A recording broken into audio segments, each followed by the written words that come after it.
दरगाह से महेंद्र सिंह राजा साहब हौली मालिक क्या कर रहा भैया बोलिए दूर से बोल दिया लेकिन हमको टच मत करिए लोग चाहे पैसा हमके दें चाहे मत दें। हाँ काहे उनके था बाबा का हम क्या करा ना बाबा उनके ए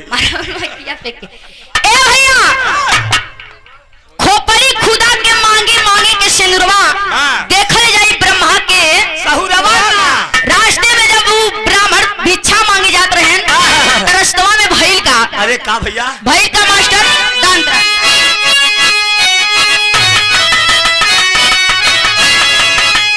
अरे रहिया में खोपड़ी भिखारी पित्र पाई हो पढ़ने लागे पंडित जी के माथा चकराई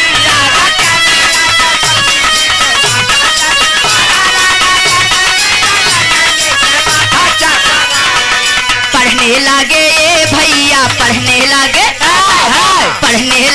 ये बाबू पढ़ने लागे पंडित जी के माथा चकराई हो लेके लौटे नहीं कैले भिक्षा के मांगाई हो खोपड़ी में ओखारी पे मुसरा आवाज दे दिया वो दिल के गहराई से ए भैया इधर ब्राह्मण जब भिक्षा मांगे जात रहन तो रास्ते में खोपड़ी मिलल उ खोपड़ी पे लिखल रहल कि एक पैदा करूंगा तो 3 जान मारूंगा वाह एक पैदा करूंगा तो 3 लूंगा 3 लूंगा। अरे आज जब ले तब एक ले 3 टे कहां से ले लेऊ क्या भैया अरे जनवा हाँ तो फरिया के बताओ भाई ए बाबू इधर ब्राह्मण जब पढ़ले उनका माथा चकरा गईल भिक्षा मांगब छोड़ देलन उ खोपड़ी के लेके अइलन अपने घरे जब खोपड़ी लेके अइलन ओके मूसर में डाल के ओ खत पे मूसरे कूट देलन जब कूटलन कैलन का आवा तेरी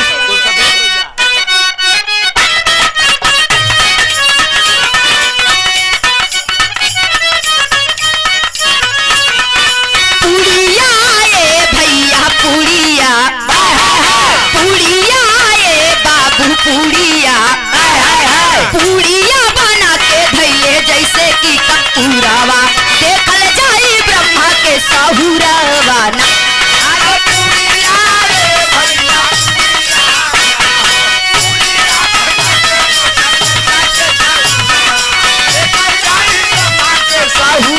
अरे देखल जाई ब्रह्मा के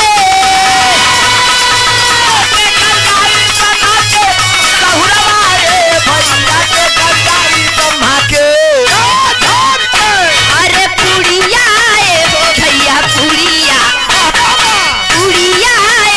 बाबू पुड़िया बना के धैले जैसे कि कपूरावा देखल जाई ब्रह्मा के सहुरावा ना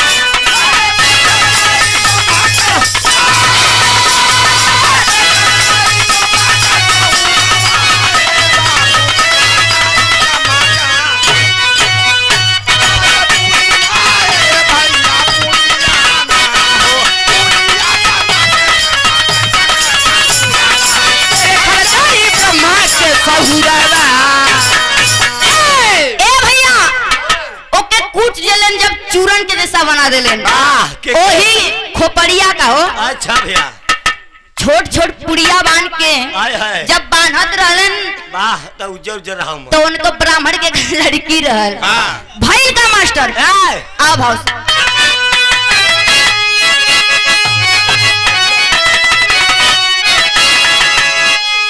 अरे एक लाल पैदा करना बाकी मेरा काम बहा ना जाना मारूंगा बातें ना कोई आम का हो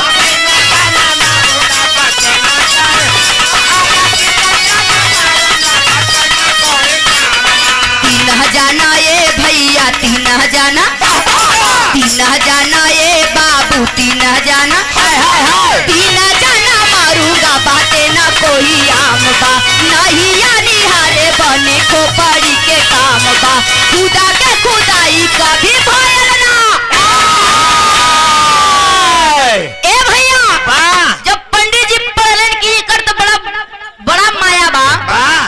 चूरन बना के ध देलन। हाय हाय चूरन बना के ध देलन।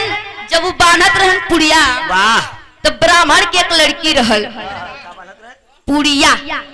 हाँ हो, पुड़िया बांधत रहन तो ब्राह्मण की एक लड़की रहल। आके आवाज दिलस की बाबू, वाह ए बाबू ई का बनावत बड़ा? सुरती बनवत हन का? नहीं नहीं। तो ब्राह्मण सोचे लगन कि लड़की के हम बताई का। वाह तो कहलन बिटिया ई चूरन बनावत थी, अगर पेट दर्द जकर करेला गड़बड़ है, हवा ना खुलत रहे। एकदम फूहर तू हो गई। अच्छा गए समझ रहे न भैया। ए भैया चूरन बनावत आरी, अगर केहू का पेट गड़बड़ रहेला ती खा ले।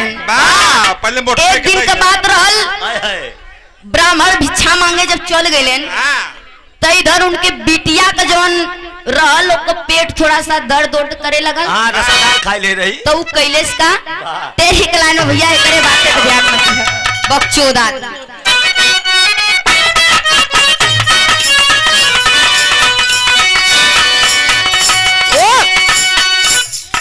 पंडित ए भैया पंडित, पंडित ए बाबू पंडित, पंडित जी के बाला खाई खोपड़ी के चूरनावा, सुन के हंसते सब कुंडे ससुरवाना।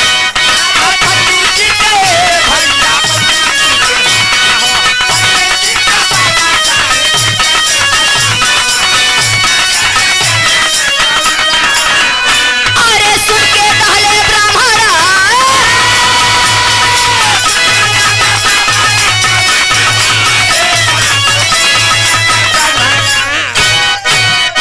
अरे पंडित आए हो भैया पंडित, पंडित आए हो बाबू पंडित, पंडित जी के बाला खाई खोपड़ी के चूरनावा, सुन के कहले भिखारी ससुरवाना।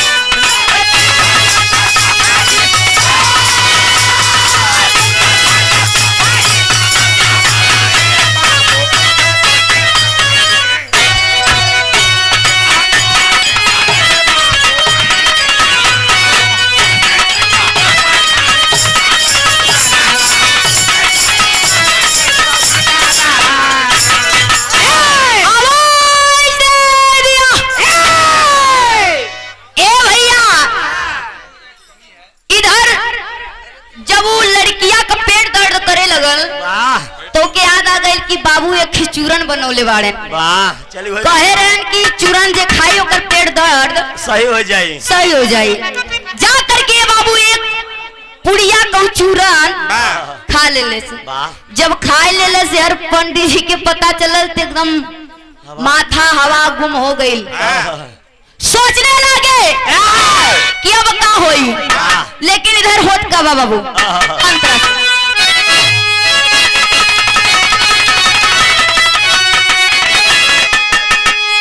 कुआरी बाला के पैदा भइले लाला हो, अरे सेवा करने लगी बाला लाला का विशाल हो।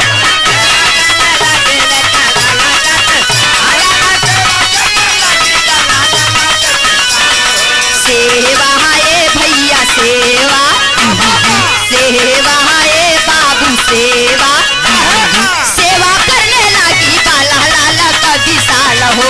वही जनगरिया में रहले एक भुआल हो, शादी करके लाए पाए कसो। ए भैया जौने बखत उ लड़की उ चूरन खा ले उ गर्भवती हो गई। जब गर्भवती हो गई किथा से गवा भैया?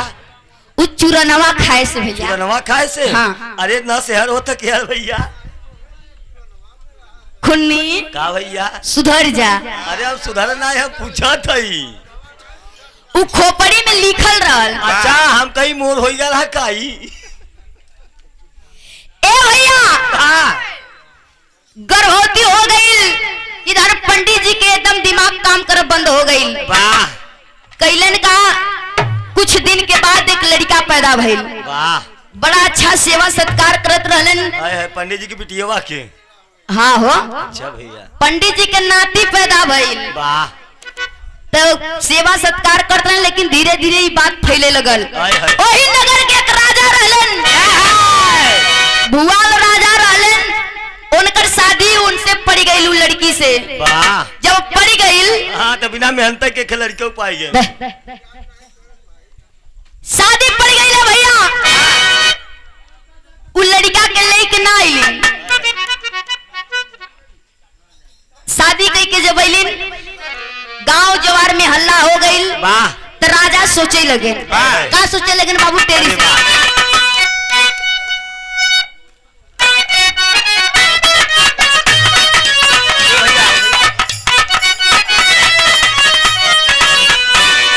ए बाबू,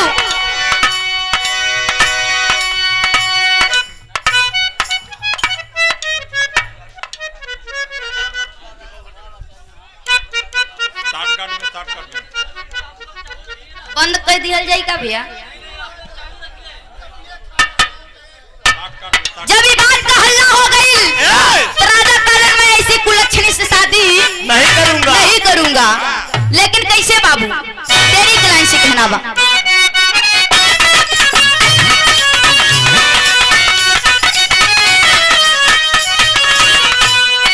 चाला में भैया, चाला में, चाला में बाबू, चाला में, चाला में कुचाला रहल नारी के सहुरावा, जिसका लटकल नागिन जैसन जुरावा ना।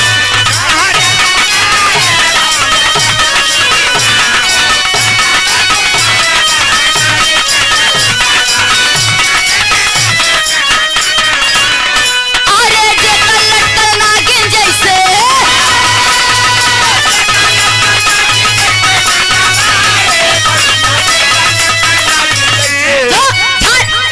अरे चाला में भैया, चाला में, चाला में बाबू, चाला में, चाला में कुचाला रहल नारी के सहुरावा, जेकर लटकल नागिन जैसे जुरावा ना।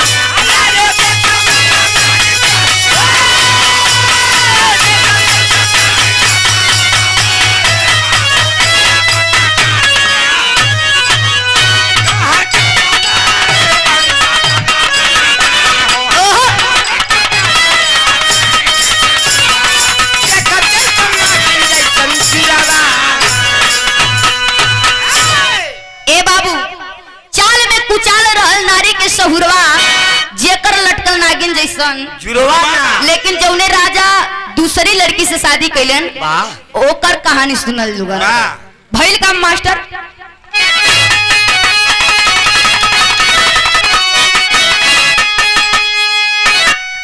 अरे माझी एक मीना लाया राजा के पुकारी, अरे मीना ले ला राजा मेरा, मैं बड़ा भिखारी हो।